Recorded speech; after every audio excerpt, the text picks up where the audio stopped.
So this is where Anna, the main character, used to walk with her dog Meg to Nant, an isolated house in the hills, to escape a troubled home life. Goodness knows exactly why she headed there that day. A postponed meeting had freed her up for the whole afternoon. The weather was gorgeous. A song from her childhood had been on the radio and then circling in her head all morning. Maybe that was why. She liked to think it was fate, a coincidence engineered by someone or by something. Whatever the reason, she drove to her childhood home, parked there, and started to walk.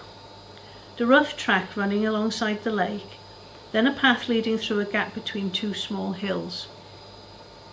Up she climbed, somewhat out of breath, to the flat rock, and then she looked down, half afraid. Afraid it wouldn't be there. Afraid it would be a ruin, or that some bugger would have tastelessly done it up and stuck a conservatory on the front, or that the Forestry Commission would have planted up the surrounded land. But no, from the distance at least, it looked exactly as it had a quarter of a century earlier, seeming to grow out of the rock, the stream running in front of it. Perhaps the fields were more overgrown with rushes, but to all intents and purposes it was the same.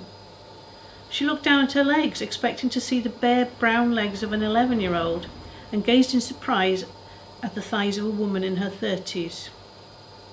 She almost called for Meg to follow her on the last stretch down the slope and along the flat ground to the house. The doorway of Nant was wide, with stones laid edgewise to form an archway. When she was a child, the door was made of oak planks, without decoration, without paint or varnish. And it was the same now still. She walked straight up to it and, out of force of habit, put her thumb on the latch and pushed. And for the first time ever, the door opened. It swung open easily, all the way, wide open. There was no time to falter, to think twice.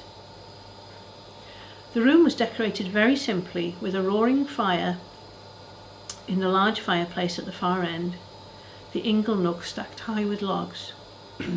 But it was a room without a living soul. She stepped inside.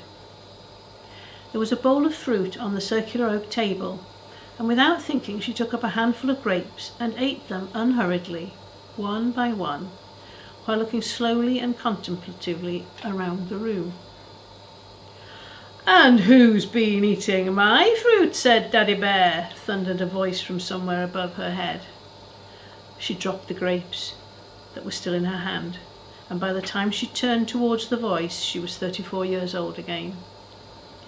On the open landing at the far end of the room stood a man who obviously was in the middle of dressing, jeans, bare feet, his shirt in his hand, and his hair wet.